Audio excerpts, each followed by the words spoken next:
Père, merci pour ta présence. Et merci pour tes merveilles que tu ne cesses d'accomplir dans la vie de ton peuple, dans nos vies. Merci, Père. Tu as dit, l'homme ne vivra pas de pain seulement, mais de toute parole qui sort de ta bouche. Parle afin que nous vivions. Parle-nous, Père. Dispose mon cœur, le cœur de mon frère, de ma sœur à ta parole. Laisse que ta parole nous transforme à l'image de ta volonté. Que ta parole nous éclaire, que ta parole nous guérisse, que ta parole nous console, que ta parole nous bénisse.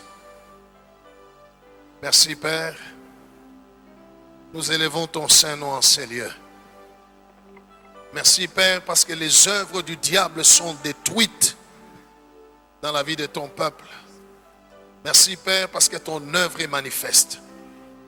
Merci pour les guérisons, merci pour les délivrances, merci pour la promotion, merci pour la restauration, la consolation, merci pour la bénédiction, merci pour tout ce que tu vas faire dans la vie de mon bien-aimé, mon frère, sœur, en ces lieux, pour tous ceux-là qui nous suivent au travers des Mercé Télévision, car pour toi la distance n'est pas une barrière.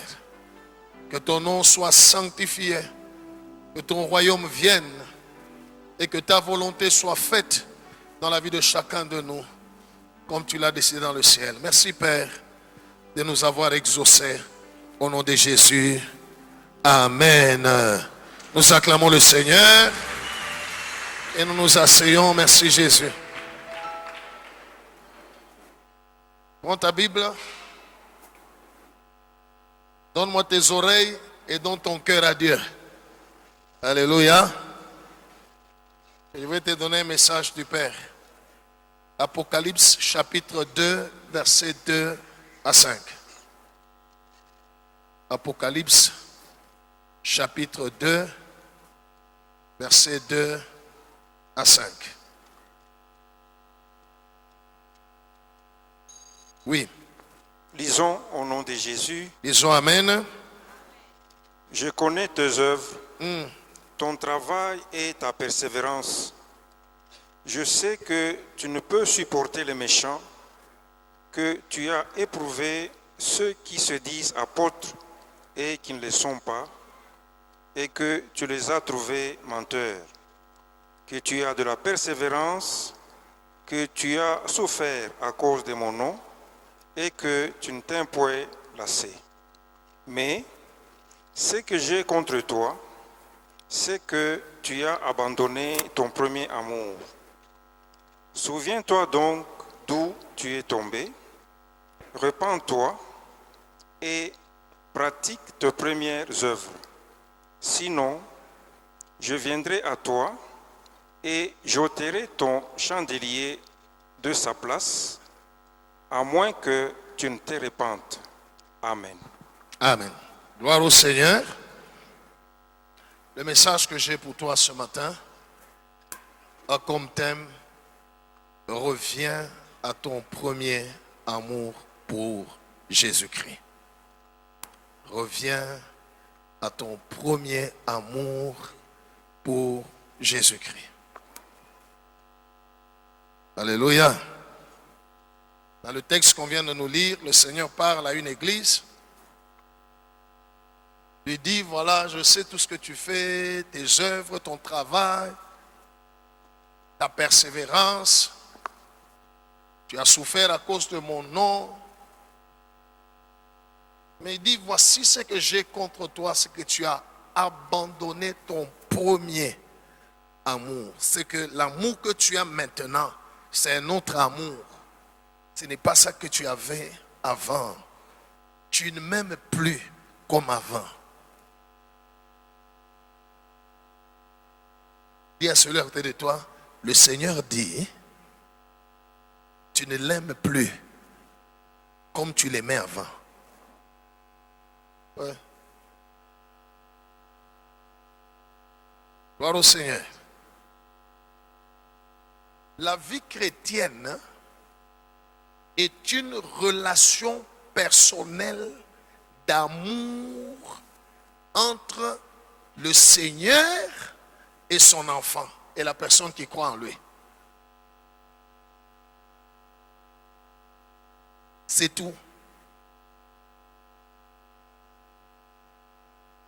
C'est une relation d'amour, pas d'intérêt. Non, c'est une relation d'amour. Le Seigneur est amoureux de son enfant, de son fils ou de sa fille, pour lequel ou pour laquelle il a versé son sang à la croix. Et le Seigneur attend de son enfant, de son fils ou de sa fille aussi de l'amour. C'est tout.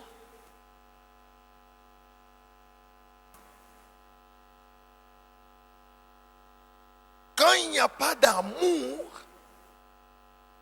ce n'est plus la vie chrétienne. Ce n'est plus la vie de Christ. Ça devient autre chose. Il dit, ce que j'ai contre toi, c'est que tu ne m'aimes plus comme avant.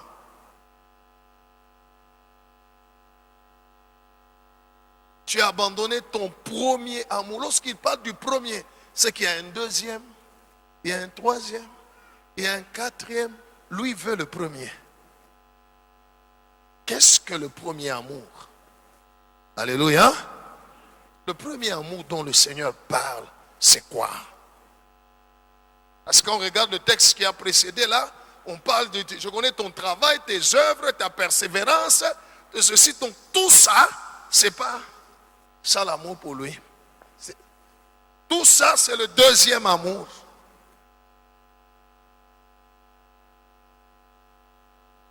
Qu'est-ce que le premier amour?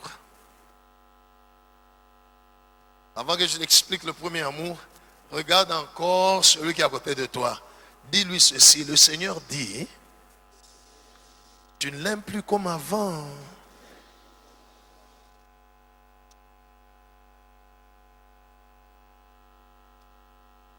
Alléluia. Lorsqu'on a arrêté Jésus, il est mort, il est ressuscité. La première fois qu'il s'est rencontré avec Pierre,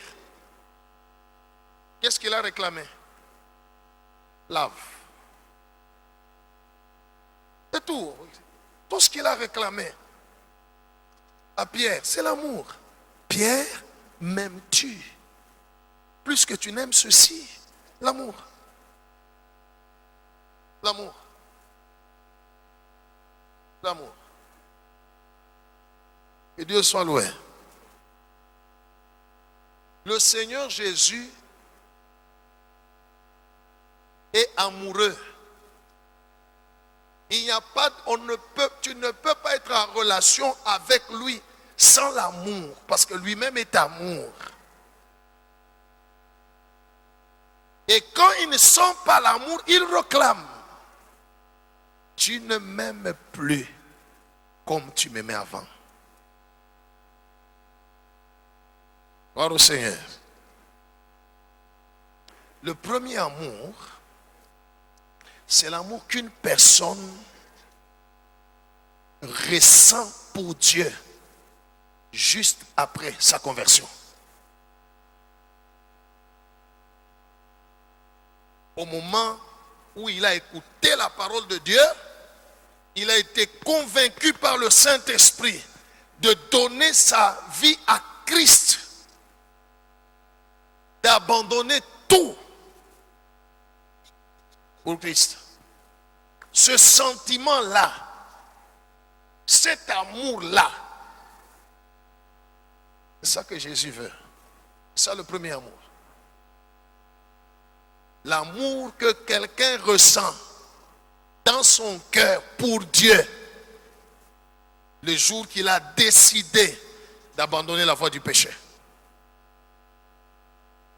de donner sa vie à Christ. Alléluia. Ce jour-là, les choses du monde ne te disaient rien. Tout ce que tu voulais, c'est Jésus.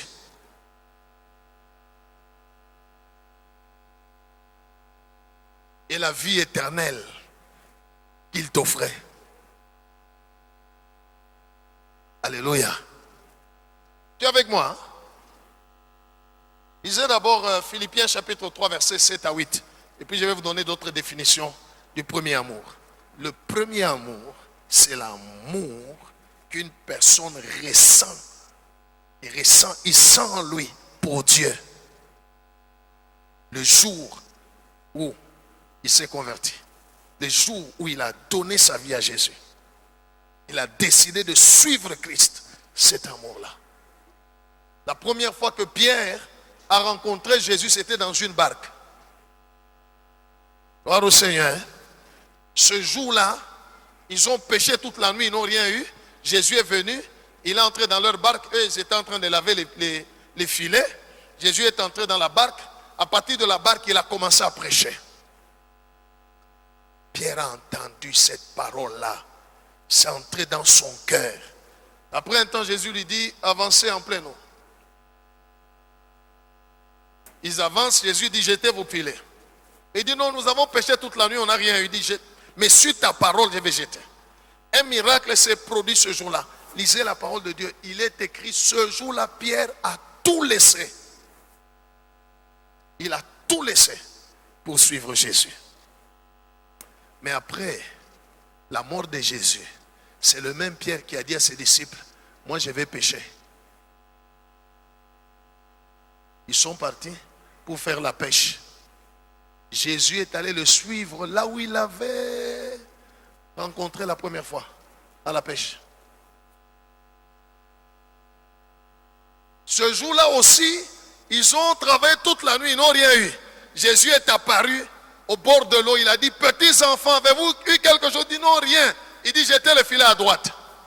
Ils ont jeté, en tirant, il y avait beaucoup de poissons sur le champ. Jean a dit, hé Pierre, tu te rappelles cette histoire ici? C'est le Seigneur. C'est ce jour-là que Jésus est venu encore vers Pierre. Où est l'amour que tu avais pour moi quand nous nous sommes rencontrés? Pierre, m'aimes-tu? Alléluia. Aujourd'hui, il te pose aussi la question en disant, est-ce que tu m'aimes encore? Dis à celui à côté de toi, le Seigneur dit, tu ne l'aimes plus comme avant. Oui, lisez. Philippiens 3, 7 à 8, lisons au nom de Jésus. Disons Amen. Mais ces choses qui étaient pour moi des gains, je les ai regardées comme une perte à cause de Christ. Et même je regarde toutes choses comme une perte à cause de l'excellence de la connaissance de Jésus-Christ mon Seigneur, pour lequel j'ai renoncé à tout et je les regarde comme de la boue, afin de gagner Christ. C'est ça le sentiment, c'est ça le premier amour. Quand quelqu'un donne sa vie à Christ, il abandonne tout. Tout ce qui est péché, les choses du monde, il abandonne. Il abandonne. Gloire au Seigneur. Mais après un temps, il est toujours en Christ, il croit toujours en Jésus, mais il va rentrer petit à petit dans ces choses-là. L'amour qu'il avait pour Christ n'est plus là. C'est en ce moment-là que quelqu'un refuse de pécher parce qu'il a peur de l'enfer, pas parce qu'il aime Jésus. Si tu refuses de pécher parce que tu as peur d'aller dans le feu éternel,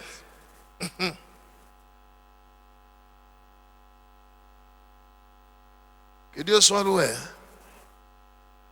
L'amour fait que tu ne fais pas des choses contre celui que tu aimes.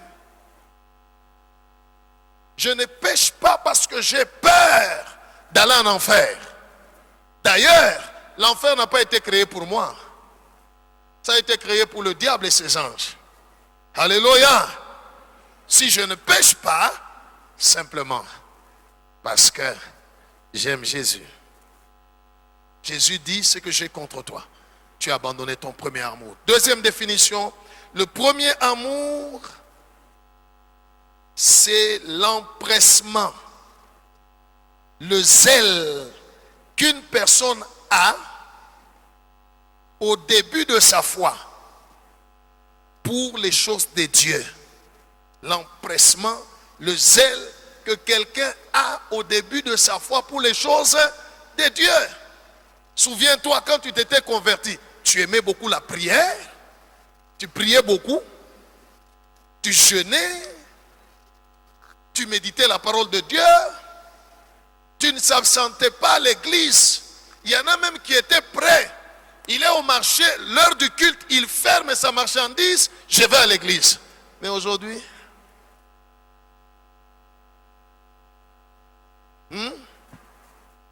aujourd'hui, gloire au Seigneur. Le premier amour, c'est le zèle, l'empressement que quelqu'un a au début de sa foi pour les choses de Dieu. L'amour de la prière, la méditation de la parole de Dieu. Tu passais beaucoup de temps à lire la parole de Dieu ou à écouter des prédications ou à adorer. Aujourd'hui, alléluia, tu jeûnais. À l'église, tu n'absentais pas. Pas d'absence. Tu étais là, la communion fraternelle. Même quand tu rencontrais des gens, tu leur parlais de Jésus, qui venait de te sauver, de te transformer. Aujourd'hui, alléluia. Adam, Adam, où es-tu? Aujourd'hui, où est cet engouement, ce zèle que tu avais de prier, même personnellement tu priais. Alléluia. Tu jeûnais. Quand tu n'es pas à l'église, tu étais empêché. Tu étais prêt de chercher qui était là pour qu'il te dise qu'est-ce qu'on a prêché à l'église. Aujourd'hui, regarde celui qui est à côté de toi, dis-lui aujourd'hui.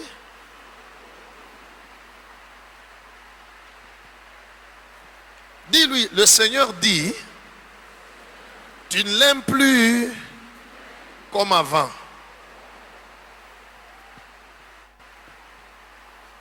Il n'a pas dit que tu ne viens pas à l'église, il n'a pas dit, oui, tu viens à l'église, tout ça, on te voit, tu es là, tout ça. Mais l'amour dans ton cœur, parce que l'amour, c'est une affaire de cœur. L'amour, ce n'est pas une affaire de corps. On est ensemble, hein? L'amour est une affaire de quoi? De cœur. L'amour n'est pas une affaire de corps. Cet engouement-là, ce zèle-là que tu avais pour les choses de Dieu, tu étais prêt à tout, même à sacrifier ton argent pour l'œuvre de Dieu. Tu étais prêt. Tout le monde que tu rencontrais, tu leur parlais de Jésus. Tu leur parlais de Jésus. Et aujourd'hui,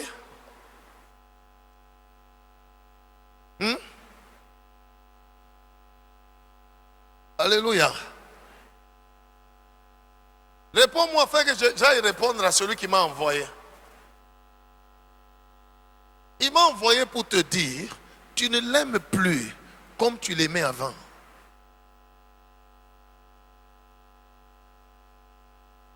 La relation maintenant est devenue seulement relation d'intérêt.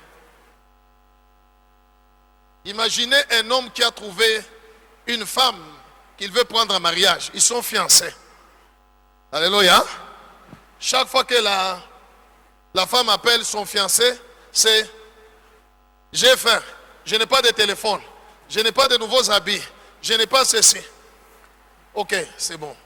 Mais quand le fiancé dit « Mais viens qu'on parle, qu'on se mette pour parler sur notre vie, n'est-ce pas? Pour que tu apprennes à me connaître, que j'apprenne aussi à te connaître, qu'on se mette à parler. Non, non, non, j'ai une fête, on m'a invité, on va tout ça, tout ça. Quand je n'ai pas le temps, on se verra. Ok. Et puis après, quand le téléphone sonne, il parle Koulomba. Donne-moi, fais ceci pour moi. Fais. Je vois que ce fiancé-là va dire ici, il n'y a pas quoi? L'amour. Il y a quoi? Ta relation avec Christ est une relation d'amour ou d'intérêt? Pose la question à celui qui est à côté de toi.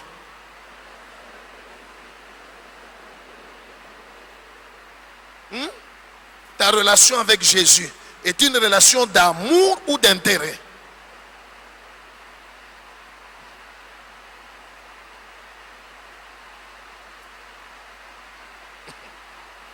Il m'a envoyé pour te dire, mon fils, ma fille, tu ne m'aimes plus comme avant.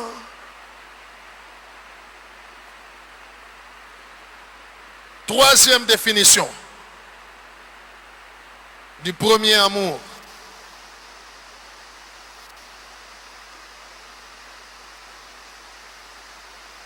C'est le sentiment qu'on a au début de la foi de vouloir plaire à Dieu en toutes choses, même dans les moindres détails, sans un intérêt quelconque. C'est ce sentiment de vouloir plaire à Dieu en toutes choses, sans un intérêt quelconque. Sans un intérêt quelconque. Plaire à Dieu. Plaire à Dieu.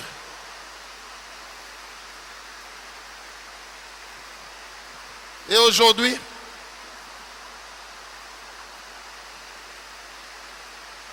alléluia, quand tu t'étais converti, il y a des choses que tu as décidées par toi-même.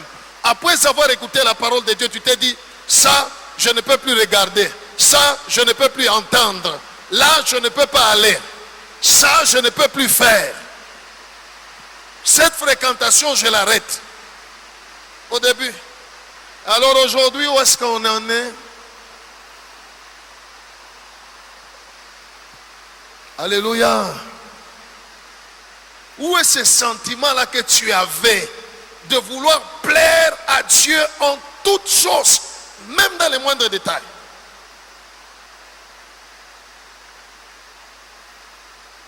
Où sommes-nous? Il m'a envoyé pour te dire, ma fille, tu ne m'aimes plus comme tu m'aimais avant. Le Seigneur réclame de l'amour.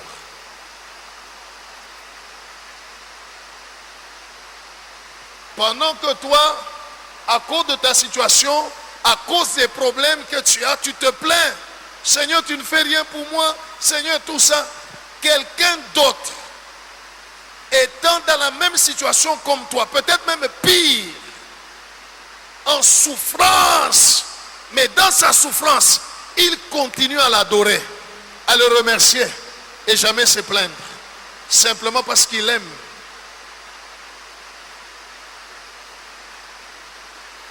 Mais quand ça devient une relation d'intérêt, si les intérêts ne sont pas manifestes, qu'est-ce qu'on fait? Est-ce que jusque-là tu m'as compris? Hein? Si tu m'as compris, tu m'entends, agite les mains.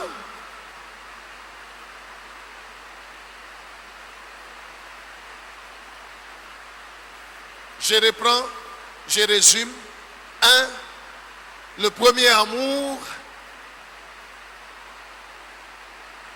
c'est l'amour qu'on ressent pour Dieu juste après la conversion. 2. C'est l'empressement, le zèle qu'une personne a au début de sa foi pour les choses de Dieu. La prière, la méditation de la parole de Dieu, le jeûne, la communion fraternelle, l'assiduité au temple de Dieu, l'amour aux enseignements, le témoignage de Jésus-Christ. 3.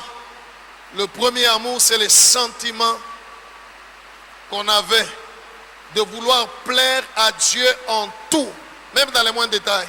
Et cela sans un intérêt quelconque. Sans un intérêt quelconque. Simplement parce qu'on l'aime. Nous avons laissé certaines choses venir détruire le premier amour que nous avions pour Dieu. Ainsi, nous l'avons substitué par un autre amour apparent. Alléluia. Qui paraît bien, beau, mais qui n'est pas celui que Jésus cherche. Regardez, vous qui venez presque tous les jours ou qui sont déjà venus plusieurs fois à l'église, vous voyez ça? N'est-ce pas? Hein? Alléluia. C'est comme la pelouse, n'est-ce pas? Hein? Et ça, c'est comme les feuilles. Là, c'est comme les feuilles de quoi? De palmier ou... N'est-ce pas? Hein? C'est beau, hein? C'est beau, hein? N'est-ce pas? Hein? Mais il n'y a pas la vie là-dedans. C'est très beau, c'est joli. C'est parfait même. Rien, vous n'allez rien voir quelque part où c'est sec ou quoi que ce soit. On n'arrose même pas. C'est beau. Mais il n'y a pas la vie là-dedans. Beaucoup de gens, leur relation, leur chrétienté est comme celui-ci. Comme ça. Apparemment. Waouh. Apparemment. Mais dedans, il n'y a pas l'amour pour Christ. Jésus m'a envoyé pour te dire, mon fils, ma fille, tu ne m'aimes plus comme avant.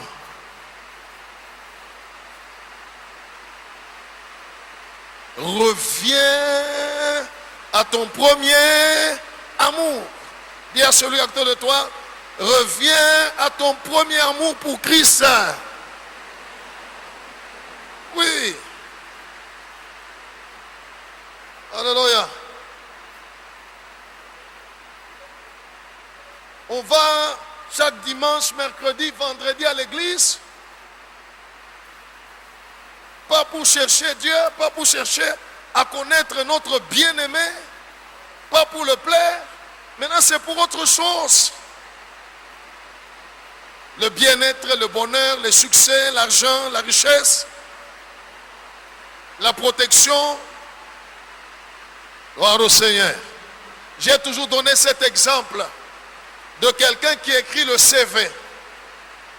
Quand il écrit le CV, et puis il écrit une lettre de demande d'emploi, il adresse à qui? Il adresse la lettre à qui? Hein? Vous qui écrivez des demandes d'emploi, vous adressez la lettre à qui? Au PDG de l'entreprise, n'est-ce pas? Hein? Vous avez besoin de quoi? Celui qui écrit une demande d'emploi, il a besoin de quoi? Il a besoin de l'emploi, mais il s'adresse à qui? Au PDG. Pour que le PDG lui donne quoi? Il n'a pas besoin du PDG. Il n'a pas besoin d'être en relation avec le PDG. Tout ce qui l'intéresse, c'est quoi? Le travail.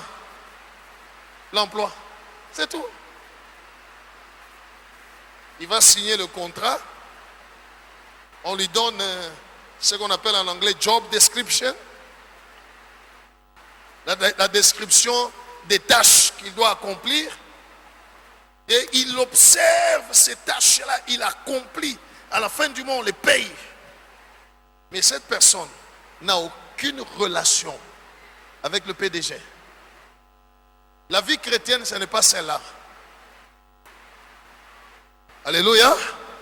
La vie chrétienne, on écrit, pas pour demander l'emploi, mais pour demander d'être en relation avec le PDG. C'est pourquoi Jésus est venu nous enseigner que Dieu est notre Père. Quand vous priez, dites notre, c'est la relation d'amour. Il m'a envoyé pour te dire, mon fils, ma fille, tu ne m'aimes plus comme avant. Je vais aller lui dire quoi? Qu'est-ce que je vais lui répondre? Elle dit, elle s'en fout. Vous ne me répondez pas, je vais lui répondre quoi? Alléluia. Je vais lui dire quoi? Moi, il m'a envoyé. On va déjà lui répondre. Tu lui dis quoi? Laisse-moi te dire des choses que nous laissons dans notre vie venir nous envahir et ça vient étouffer, détruire le premier amour et pour nous aveugler, nous en créons un autre amour qui n'est pas celui dont Jésus a besoin. Gloire au Seigneur. Gloire au Seigneur. Un jour, je reçois un couple dans le bureau.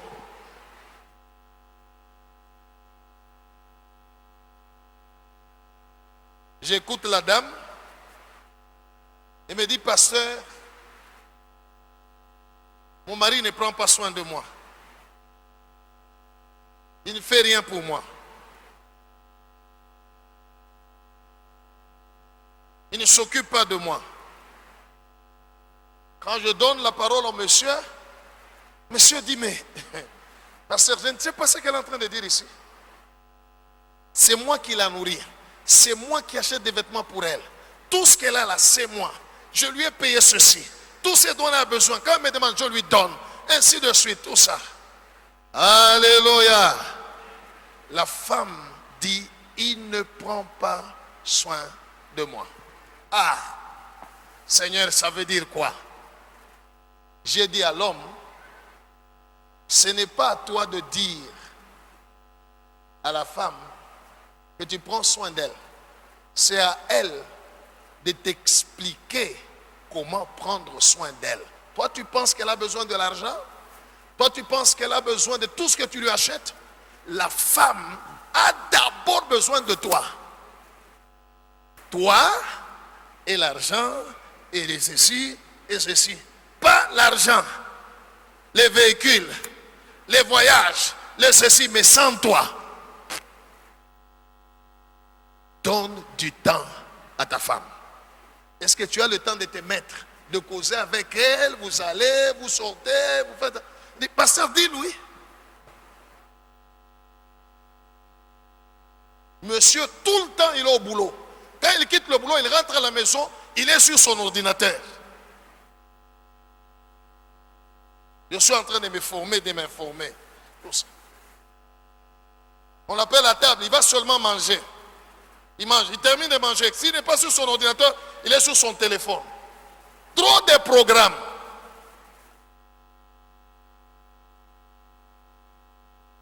Entre parenthèses, les hommes, vous comprenez, hein? Que Dieu nous aide, hein?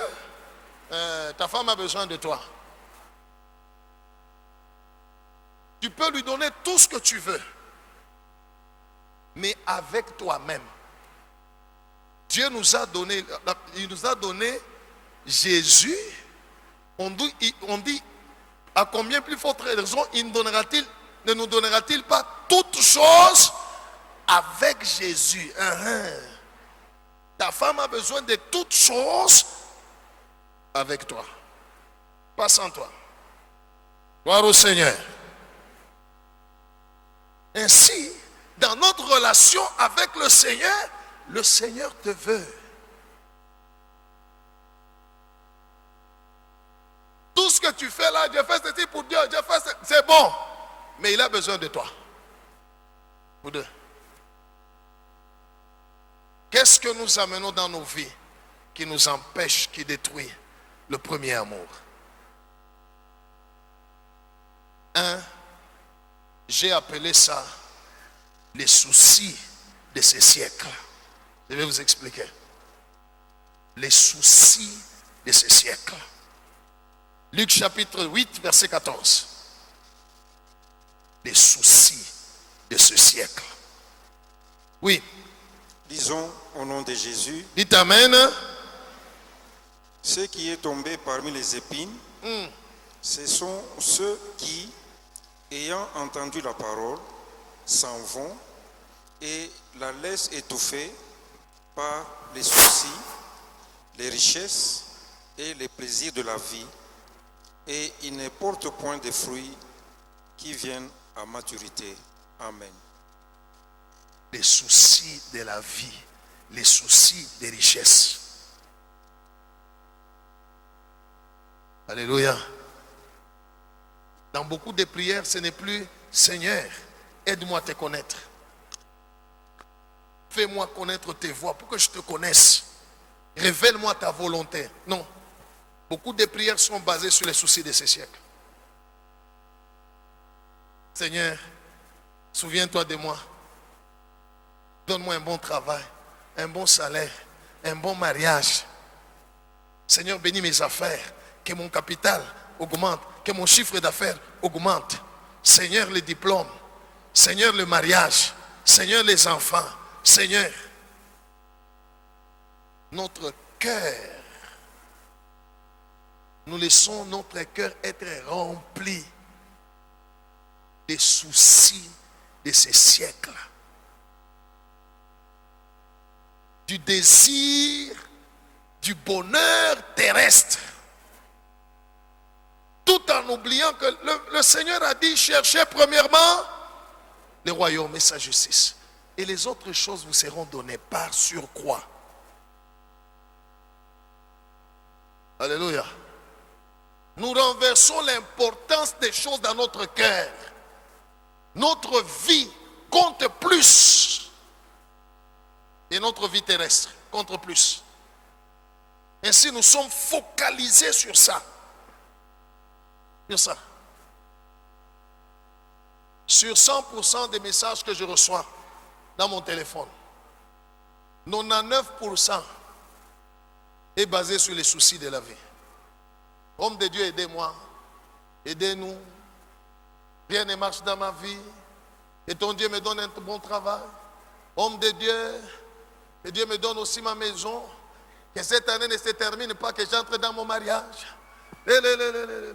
Très peu de messages où quelqu'un écrit, homme de Dieu, j'ai besoin de connaître la volonté de Dieu pour ma vie. Expliquez-moi un peu ce verset. Alléluia. Vous avez enseigné sur ça, je n'ai pas compris. J'ai prié. Voilà la révélation que j'ai reçue du Seigneur. Et c'est très peu. La plupart des messages basés sur les soucis de la vie. Donc, votre relation avec Jésus, c'est seulement ça. Ça, ce n'est pas une relation d'amour. Dans la relation d'amour, alléluia, qu'il me donne ou pas, il demeure mon Seigneur. Je suis malade, j'ai pris qu'il me guérisse ou pas, il demeure mon Seigneur. Qu'il me bénisse ou pas, il demeure mon Seigneur. Ma vie, c'est sa vie. Tout ce que je dois faire, c'est le plaire et chercher à le connaître. 1 Timothée, chapitre 6, versets 10 à 11. Quand tu laisses ce désir, cet amour des choses du monde, même si elles ne sont pas mauvaises, si tu te focalises seulement sur la vie terrestre, la Bible déclare, si c'est dans cette vie seulement que nous espérons, en Christ, nous sommes les plus malheureux. Si tu es seulement focalisé sur ça, ces choses vont étouffer ton amour pour Dieu, le premier amour. Ça va être étouffé. Ça va être étouffé. Gloire au Seigneur. Gloire au Seigneur. Ça va être étouffé. Des fois, des gens me disent, pasteur, j'ai besoin de faire autant de jours à l'église en prière. Je pose toujours la question, tu veux prier pourquoi? La plupart des raisons sont des raisons terrestres. Pour que Dieu me fasse entrer dans...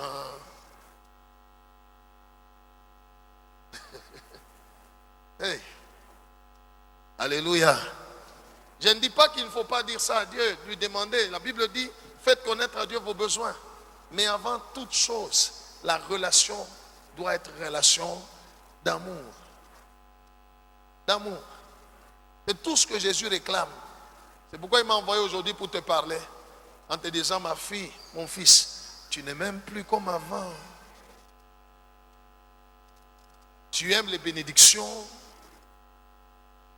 tu viens de moi, tu aimes ma protection, tu aimes que je te donne le succès, l'élévation, les mariages, mais moi-même là, tu ne m'aimes pas comme avant. Oui. 1 Timothée 6, 10 à 11, lisons au nom de Jésus. Amen. Car l'amour de l'argent est une racine de tous les maux. Stop. Ça, c'est ce que le diable, Satan, est en train d'inculquer et de planter dans beaucoup d'enfants de Dieu. Même s'ils vont chercher Jésus, c'est par amour de l'argent. Dans beaucoup d'enfants de Dieu, dans beaucoup de serviteurs, de servantes de Dieu, tout ce qu'ils font, prier ou quoi que ce soit, but l'argent. L'argent. L'argent. Il est écrit l'amour de l'argent. Et la source de beaucoup de mauvaises choses. Gloire au Seigneur.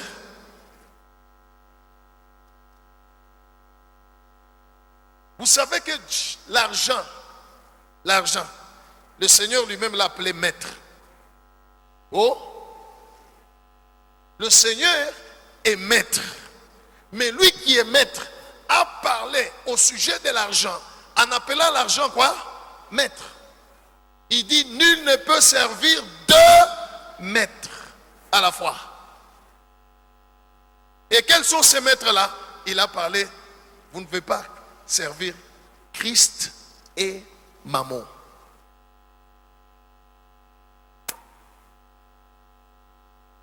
Le démon contrôle l'argent. Il a appelé, Jésus lui-même l'appelait maître. Maître. Gloire au Seigneur. Quand on est rempli de ça dans son cœur, ça étouffe, ça détruit le premier amour. Et ainsi, tout ce qu'on fait, prière, jeûne, tout ce qu'on fait, on a comme but money. Alléluia. Ne fais pas de l'argent ton but. L'argent est un moyen que Dieu peut donner pour atteindre quelque chose, mais ce n'est pas le seul moyen. L'amour de l'argent est une idolâtrie. Il y a des gens, quand il n'a pas l'argent en poche, Dieu n'est pas avec lui. Quand l'argent est dans la maison, Nita mwimbia bwana kwa kuwa yeye ananipe bwana kai imakute kwa nyumba. C'est l'argent qui est ton maître. Alléluia. Et non Christ. Ces choses-là, quand tu les laisses être entrées en toi et ça devient pour toi une préoccupation, même dans tes prières, tout ça, ça détruit l'amour. Le premier amour que tu as pour Jésus.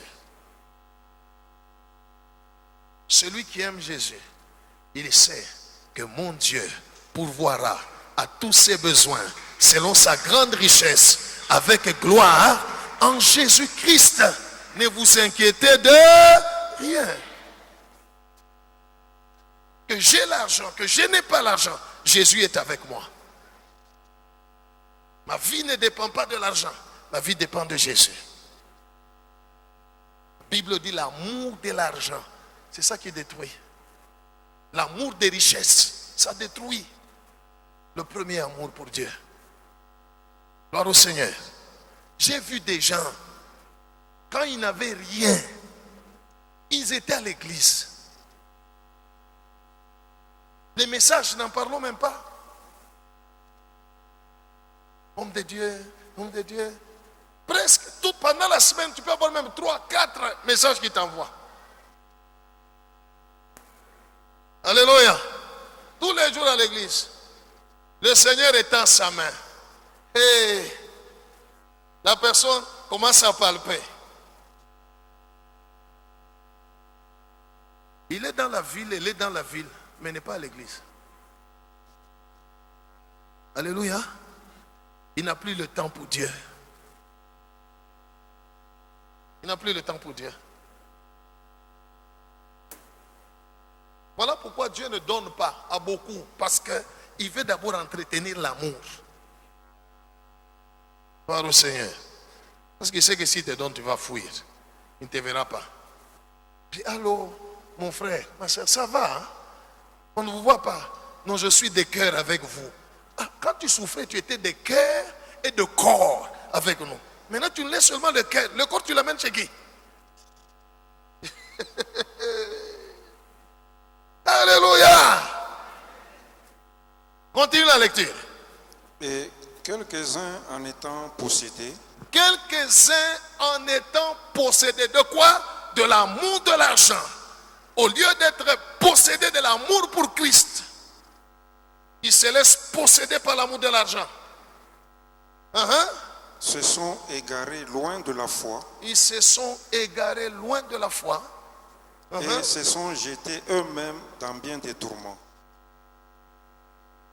Pour toi, homme de Dieu, fuis ces choses et recherche la justice, La piété, la foi, la charité, la patience, right. la douceur. Voilà.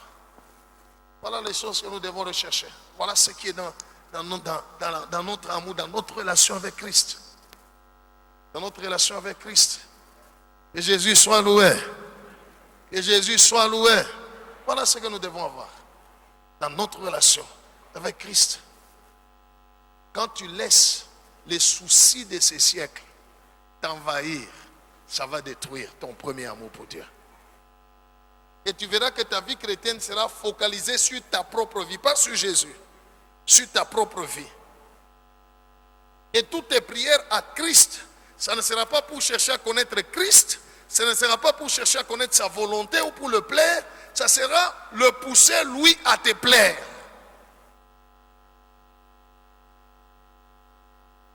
Seigneur, donne-moi. Seigneur, souviens-toi de moi. Seigneur, tu me laisses seulement comme ça. Seigneur, moi. Toi qui? Toi qui? Alléluia. Écoutez, quand Dieu nous a créés tous, il fait grâce à qui? Alléluia. Il fait grâce à qui?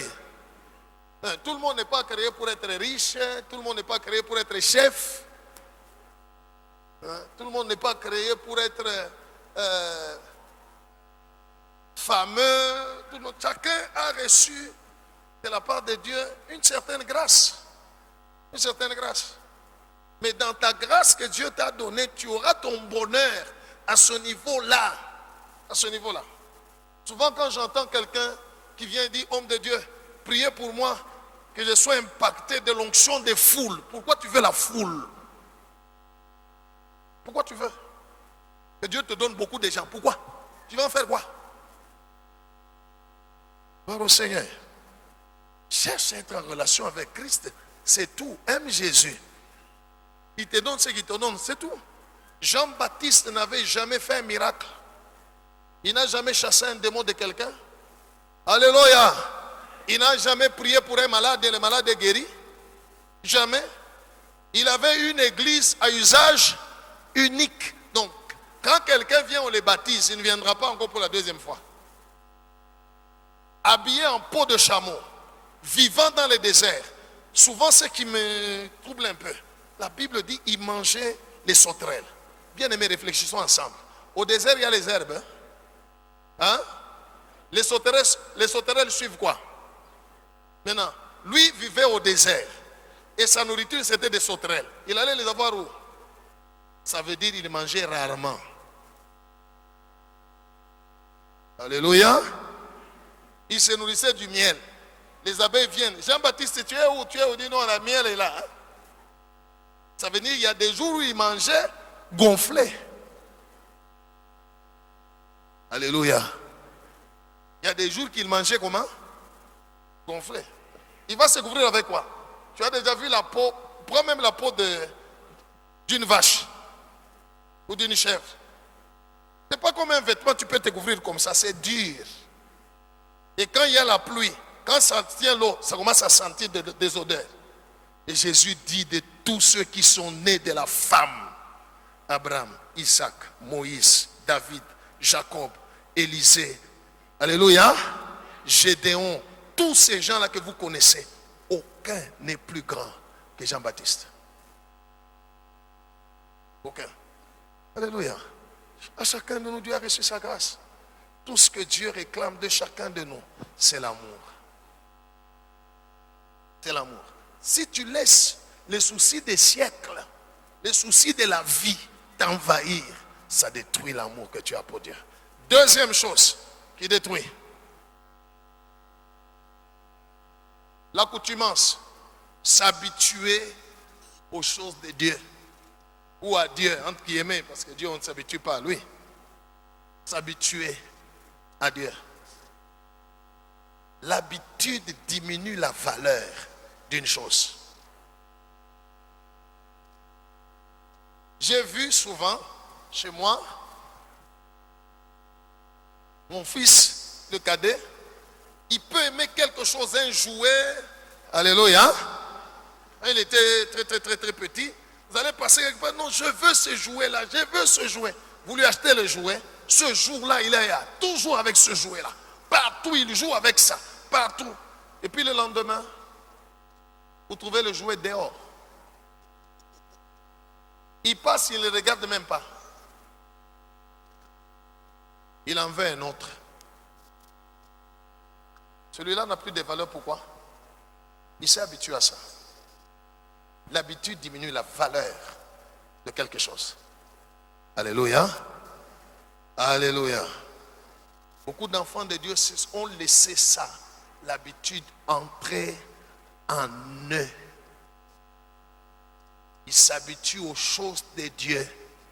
Ainsi, ils deviennent non pas des chrétiens, mais des religieux. Ils sont au temple tous les jours. Ils font tout ce que les chrétiens font. Mais dans le cœur, tu ne sens aucun amour pour Dieu. Il n'y a rien. Alléluia. Disons-nous la vérité. Dans ton cœur, tu ne sens pas l'amour pour Dieu, pour Jésus. Il n'y a rien. Gloire au Seigneur. Gloire au Seigneur. Mais tu es seulement dans les habitudes. Tu deviens un religieux. Un religieux. Ésaïe chapitre 29, verset 13. C'est comme ça que quelqu'un commence à vivre la vie chrétienne d'apparence. Mais dans le cœur, rien. C'est comme ça qu'il y a des gens qui viennent ici à l'église. Quand ils prient, non, ils sont en prière et tout ça. Mais quand ils ne sont pas ici, ailleurs, ils font les choses d'ailleurs.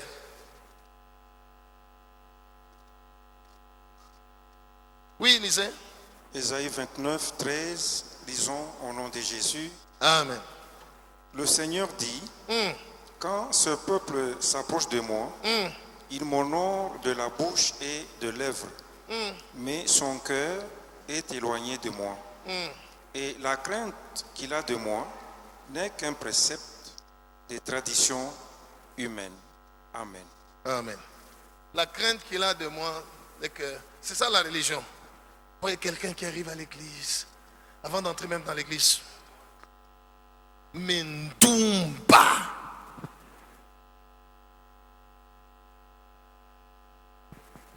Alléluia. Son cœur est ailleurs. Son cœur est ailleurs. Gloire au Seigneur. Dernièrement, j'ai appris, je vais chercher les bien-aimés là. À l'église, il chante très bien. Il est allé dans une fête. Il a interprété toutes les 2 ou 3 musiques mondaines. Très bien. Très bien. Mais à l'église ici. Alléluia. Hey. Ah bon? Ah bon? Ah bon? Alléluia. Pourquoi? on est habitué aux choses de Dieu. Quand quelqu'un s'habitue, maintenant il peut mélanger et les choses de Dieu et les choses du monde. Il est habitué, il s'habitue. Il s'habitue. Ni chaud ni froid. Jésus dit, je te vomirai de ma bouche. Jésus a besoin des gens qui l'aiment et qui l'aiment réellement, sincèrement. Alléluia. Lui, il t'aime, mais il a besoin de l'amour. Et l'amour, ce n'est pas la bouche. L'amour, c'est dans le cœur. Et se démontre par les actes, par les œuvres. Sinon,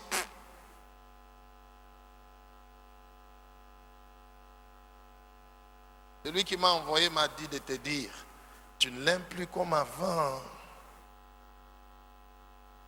Alléluia. Regarde celui qui est à côté de toi. Dis-lui, le père de notre pasteur, le Seigneur Jésus-Christ, l'a envoyé pour te dire, tu ne l'aimes plus comme avant. La deuxième chose, c'est l'accoutumance. Ne t'habitue pas aux choses de Dieu. Ne t'habitue pas à la prière. Ne t'habitue pas à Dieu. Ne t'habitue pas. Non. Alléluia. Right. Ne t'habitue pas. Dieu n'est pas le Dieu d'habitude. N'est pas le Dieu d'habitude. Voilà pourquoi j'avais enseigné, j'avais dit aux hommes de Dieu, il y a quelque temps dans une conférence, je leur ai dit, on ne sert pas Dieu par expérience. L'expérience vient de l'habitude. Non, on sert Dieu par obéissance.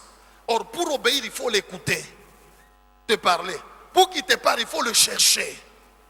Il faut s'humilier devant lui, le chercher. Il faut le chercher. Jamais s'habituer à lui. Gloire au Seigneur. Les 24 veilleurs qui sont devant le trône, quand vous lisez en Apocalypse, la parole de Dieu déclare, ils prennent leur couronne, ils les jettent aux pieds du Seigneur et ils se prosternent. N'est-ce pas? Ils disent, tu es digne, tu es digne, tu es digne. N'est-ce pas? On dit, ils jettent leur couronne. Bon, utilisons les termes terrestres, jour et nuit. Là, il n'y a pas de nuit. Gloire au Seigneur. Vous savez pourquoi? Quand ils regardent le Seigneur, ils voient des merveilles. Et ils disent, non, non, non, non. Ce que nous voyons là, nous n'avons jamais vu. Ils se prosternent en jetant leur couronne en disant, tu es digne, tu es digne, tu es digne. Ils le louent, ils l'adorent pour ceux qui venaient de voir. Quand ils se relèvent, ils le voient encore autrement. Ils disent, ça on n'a pas encore vu. Tu es digne, tu es digne, tu es digne. Ils se relèvent. Encore autre chose au siècle des siècles. Parce que Dieu n'est pas le Dieu d'habitude. Alléluia. Il n'est pas le Dieu d'habitude. Quand tu entres dans l'habitude, c'est fini. Tu deviens religieux. Tu deviens religieux. Gloire au Seigneur. Gloire au Seigneur. Ainsi tu vas passer ton temps pour dire non. Quand on est chrétien, est-ce que ça Dieu peut faire? Est-ce que ça Dieu ne peut pas faire? Non. Dieu peut tout faire sauf pécher. Dis à celui à côté de toi, Dieu peut tout faire sauf pécher. C'est tout ce qu'il ne peut pas faire. Acclamons le Seigneur Jésus.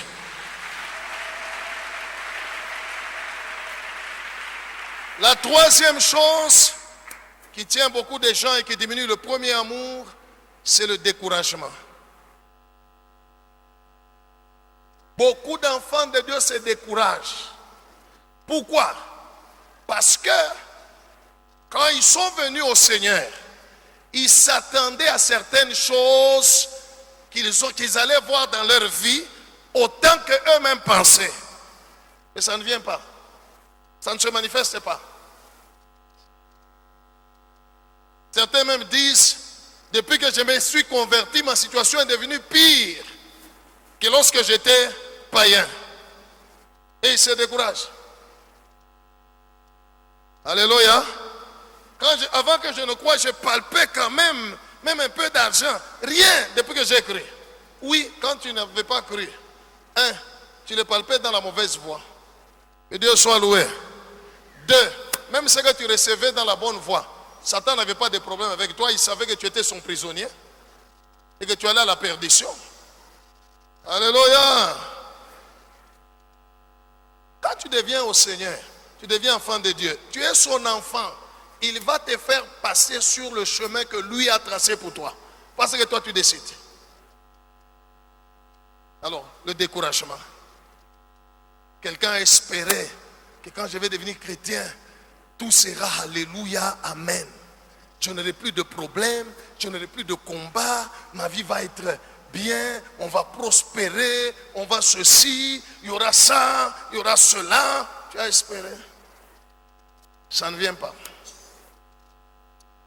Et tu regardes ceux-là qui ne croient pas. Alléluia. Ça va chez eux.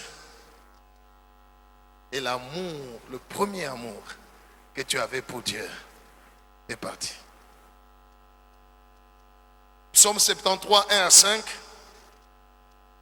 Et puis 12 à 14. Psaume 73, 1 à 5, 12 à 14. Et le découragement vient lorsque, à un moment donné, tu abandonnes le premier amour, tu entres dans le souci de la vie. Alléluia. Il y a des gens qui sont ici, quand vous leur demandez, ils ont un répertoire. Avant d'arriver ici, chez le prophète Abel, ils étaient d'abord chez le prophète Adam. Ça n'a pas marché. Ils ont vu la prophétesse Ève. Ça n'a pas marché. Ils sont allés chez l'apôtre Enoch. Ça n'a pas marché. Ils ont vu le pasteur Noé. Rien. Ils ont vu l'évangéliste Abraham. Rien. Ils ont non, non, allons chez le prophète Isaac. Rien. Ils ont vu, alléluia, l'archibishop Jacob. Ça n'a pas marché. Ils ont dit non, non. Allons voir le prophète Moïse. Rien. Allons chez le pasteur Josué. Ça bloque. Répertoire. Maintenant ils sont ici chez moi. Ici aussi. Si vous ne cherchez pas Jésus, rien.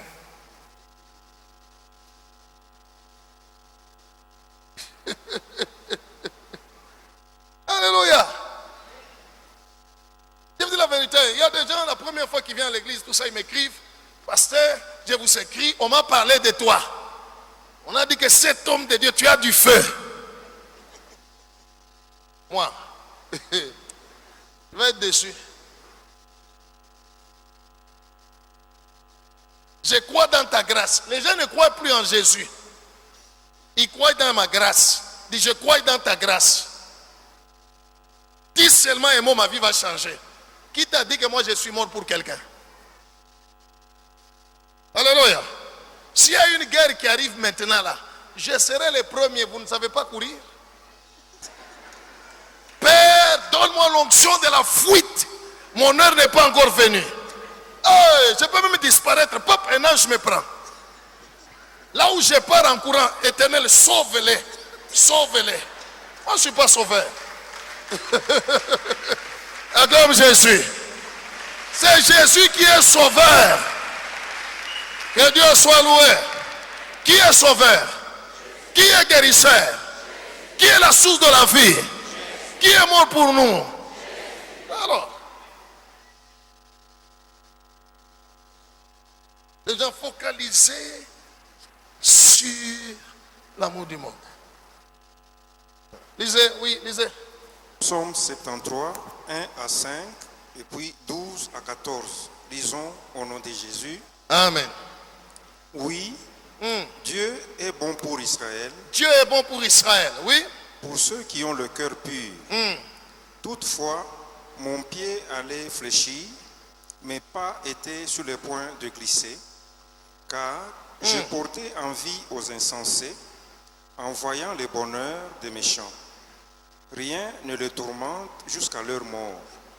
Un enfant de Dieu qui te regarde, il dit, regarde, les méchants, ils ne croient pas en Dieu, mais ils sont bien. Ils vivent dans de belles maisons. Ils roulent de belles voitures. Ils sont bien. Hein? Moi, tous les jours, prière, jeûne à l'église, rien. Et le découragement vient. On n'a plus le premier amour. Oui. Et leur corps est chargé d'embonpoint. Ils n'ont aucune part aux souffrances humaines. Ils ne sont point frappés comme le reste des hommes. 12 à 14. Ainsi sont les méchants, toujours heureux. Ils croissent leur richesse. C'est donc en vain que j'ai purifié mon cœur. Voilà, quelqu'un se dit, ah, moi je marche dans la sanctification. Mais je dors affamé dans la sanctification. Je me réveille, je crains Dieu, j'obéis à la parole de Dieu, je ne triche pas, à l'école je ne corromps pas. Après la délibération, mes amis païens qui ne croient pas en Jésus réussissent. Ils sont allés corrompre. Moi j'ai prié Dieu, Seigneur intervient. Délibération à journée totale. Ah Jésus. Alléluia. Et quand tu laisses le découragement t'envahir, ça étouffe le premier amour. Il n'y a plus de zèle pour les choses de Dieu. Non. Gloire au Seigneur. Gloire au Seigneur. Je suis sœur en Christ tous les jours à l'église. J'ai abandonné le mal, j'ai abandonné le péché. Mais des gens vivent dans les péchés. Elle a vécu dans les péchés, dans les mal. Et puis, 2 jours après, pim, pom, elle est là, elle est épousée. Moi, dans ma sanctification, là, rien. Même pas une demande. Un mariage. Waouh. Waouh. Ça étouffe le premier amour. Continuez. Et j'ai lavé mes mains dans l'innocence. Chaque jour, je suis frappé. Tous les matins, mon châtiment est là. Tous les matins, mon problème est là. Je me purifie, mais chaque jour. Chaque jour. Voilà ce qui décourage. Voilà ce qui étouffe plutôt le premier amour, le découragement. Lorsque toi, enfant de Dieu, tu regardes aux autres qui ne le sont pas, ce qui leur arrive, tu te dis, nous on a prié, on nous a fait gêner, on a tout ça. Ah, rien. Oui. Si tu focalises ta vie chrétienne sur les soucis de la vie, sur les choses du monde, tu vas te décourager. Et tu vas étouffer ton premier amour.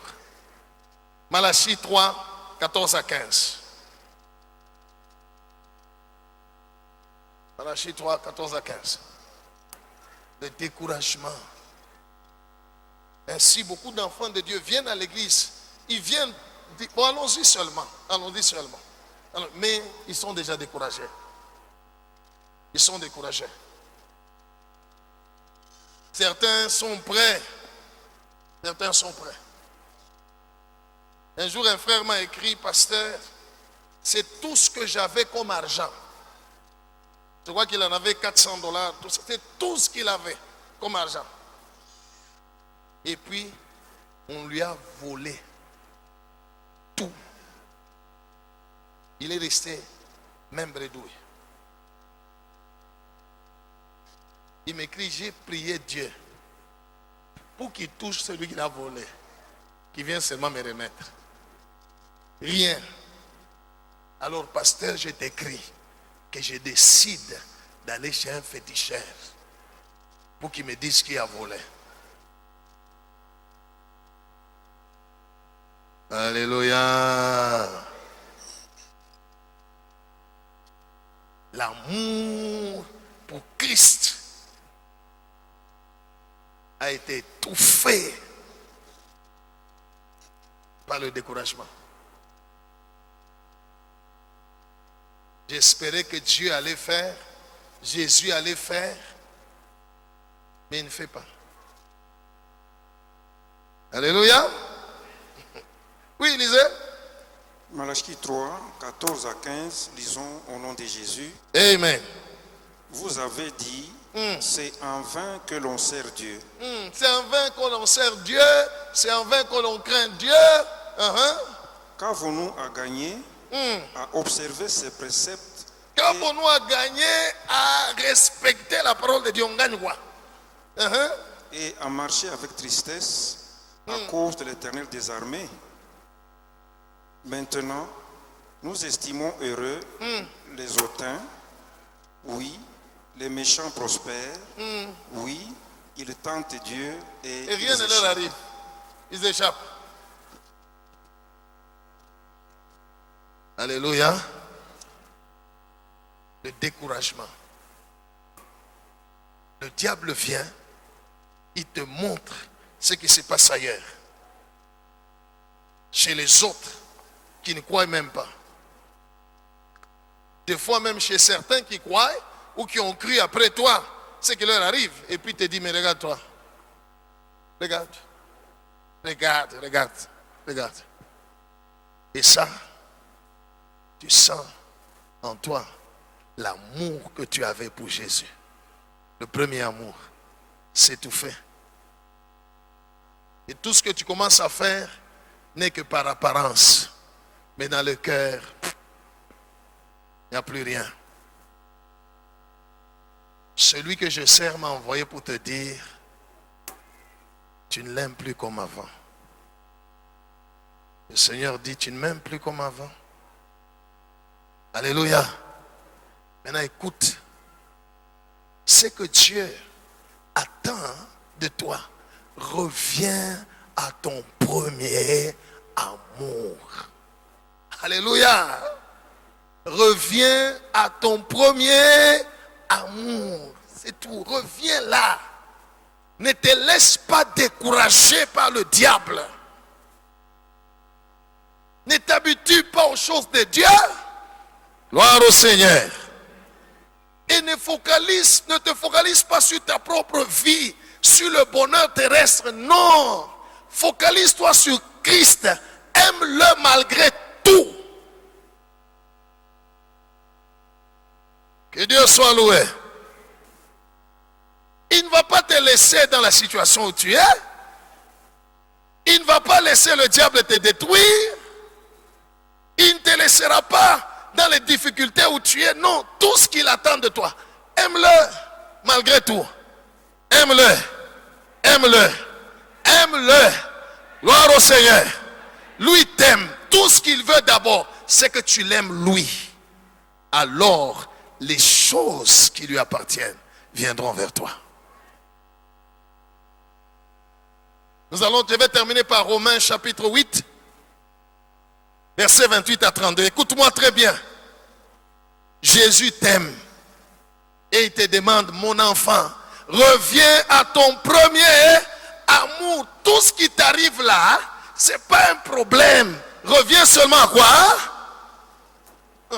La solution à ton problème se trouve dans ton amour pour lui. Le changement de ta situation se trouve dans ton amour pour lui. Gloire au Seigneur. Oui. Romains 8, 28 à 32, lisons au nom de Jésus. Amen. Nous savons du reste que toute chose concourt au bien de ceux qui aiment Dieu. Stop. Toute chose concourt au bien de qui? La condition c'est même la crise, même la maladie, même la souffrance actuelle, même si ça complique, tout ce que Dieu attend de toi, c'est quoi? L'amour que tu as pour lui va faire toutes ces choses. Ces malédictions vont se transformer en bénédiction. L'échec va se transformer en succès. La déception va se transformer en réception. Toute chose concourt au bien de ceux qui aiment Dieu. La condition, c'est aimer Dieu. Gloire au Seigneur. Aime-le seulement. On te chasse de la maison par ton bailleur parce que tu n'as pas l'argent pour payer loue-le. Père, merci beaucoup parce qu'on m'a chassé. Merci beaucoup, Père, parce que je n'ai pas où aller. Même si on m'a chassé, tu demeures mon Seigneur. Je t'aime, Jésus. Ne te plains pas. Ne te décourage pas. Il fera travailler cette situation-là pour la transformer à ton avantage. Toute chose concourt au bien de ceux qui aiment Dieu. Pas de ceux-là que Dieu aime. Dieu aime tout le monde. Dieu aime. Mais Dieu fait travailler les temps, les circonstances, bonnes ou mauvaises. Il les fait travailler pour que celui qui l'aime puisse voir le bonheur. Voilà pourquoi Joseph a dit à ses frères, vous m'avez voulu du mal. Mais Dieu a changé le mal parce que Joseph aimait Dieu. Continue. De ceux qui sont appelés selon son dessein.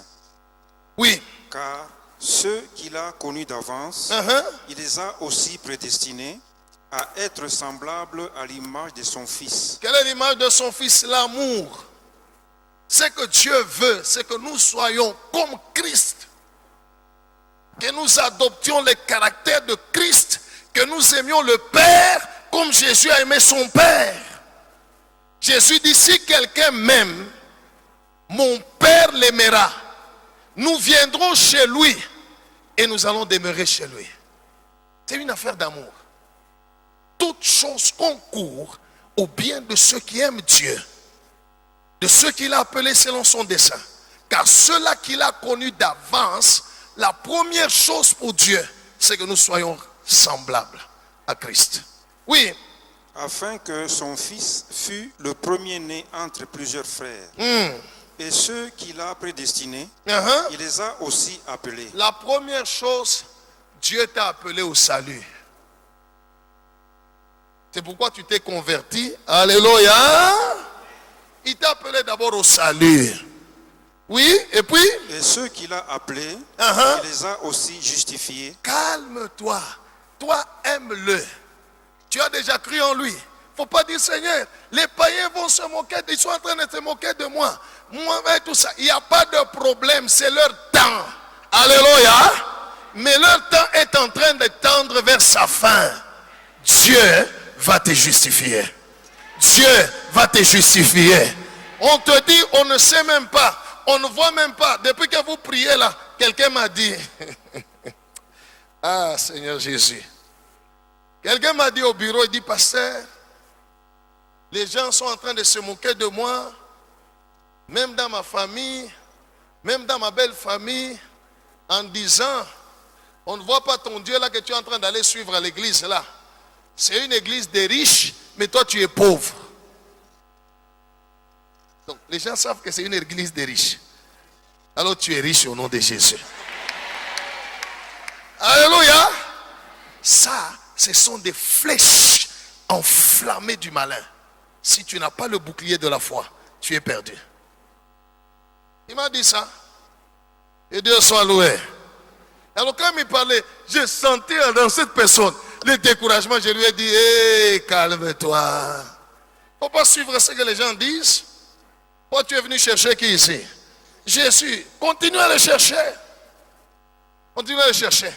Au temps marqué, ils changeront de langage. Gloire au Seigneur. Ceux qui disent, où est ton Dieu? Calme-toi. Aime-le. Reste attaché à Jésus. Crains-le. Gloire au Seigneur. Tu pries, Seigneur, j'ai faim, donne-moi à manger. Il ne te donne pas à manger, continue à le craindre. Il te donne à manger, continue à le craindre. Il te bénit, continue à le craindre. Il ne te bénit pas, continue à faire quoi? À le craindre. Alléluia. Sache, il y a un jour où il va te justifier. Gloire au Seigneur. Les gens disent des choses sur toi, calme-toi. Il va te justifier. Oui. Et ceux qu'il a justifiés, il les a aussi glorifiés. Il les a aussi glorifiés. Gloire au Seigneur. Tu ne forceras rien. Tout ce que le Seigneur attend de toi, c'est l'amour. Démontre-lui que tu l'aimes un jour, tu ne vas rien forcer. Tu ne vas rien forcer. Jésus dit, si vous m'aimez, gardez mes commandements. Gardez mes commandements. Gloire au Seigneur. Gloire au Seigneur. Il va te justifier et il va te donner la gloire. Tu ne vas pas la chercher. La gloire, tu ne la chercheras pas. La notoriété, tu ne la chercheras pas. Le succès, tu ne le chercheras pas. Dieu dit, je commanderai à la bénédiction de te suivre. Nous suivons Jésus. Si tu suis la bénédiction, tu es mal parti. Gloire au Seigneur. Continue. Que dirons-nous donc à l'égard de ces choses? Si Dieu est pour nous, qui sera contre nous? Alléluia. Oui. Lui qui n'a point épargné son propre fils, voilà, mais qui l'a livré pour nous tous. Comment ne nous donnera-t-il pas aussi toutes choses avec Jésus? Donc il faut aimer Jésus. Alors tu auras aussi toutes choses. Arrête de suivre les choses. Suis Jésus. Cherche-le. Cherche à le connaître. Alors toutes choses. Ça va venir. Ça va venir. La bénédiction est une bénédiction lorsque Jésus est dans cette bénédiction-là. Alléluia. Acclame le Seigneur Jésus.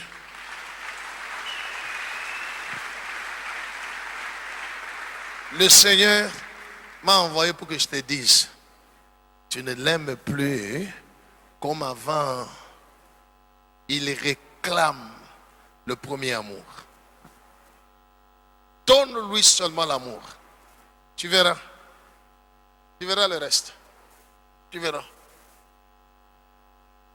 Voilà pourquoi il y a certaines personnes que vous voyez, ils prient beaucoup. C'est pas mauvais de beaucoup prier. D'ailleurs, il faut beaucoup prier. Mais il n'y a rien dans sa vie. Pourquoi? Parce que tout ce qu'il fait là n'a pas comme base l'amour pour Jésus. Mais la base de tout ce qu'il fait comme prière et tout ça, c'est pour lui-même. Mungu baniyue, baniyue mulubumbashi umu, qu'on me connaisse Seigneur, qu'on me connaisse, qu'on puisse citer aussi mon nom.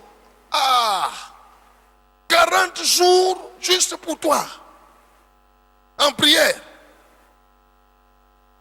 Gloire au Seigneur. Et vous regardez d'autres, apparemment, c'est comme s'ils n'ont pas une grande vie de prière. Mais dans leur cœur, ils ont un grand amour pour Dieu.